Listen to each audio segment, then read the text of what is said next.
The dualistic, self-other structure of your experience is challenging to see when it's fully present and operational in your life.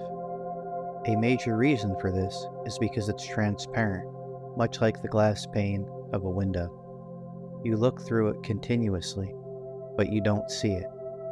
However, unlike the glass pane of a window, you don't merely look through this dualistic structure. You also hear through it, feel through it, think through it, and move through it. Most of us live our entire life through it, without ever noticing that it's there. Even in the state of partial enlightenment, the true presence of duality tends to be unrecognized, and it never occurs to you that it can be permanently removed or fade away. Nevertheless, although the dualistic, self-other structure normally goes unnoticed, it can disappear.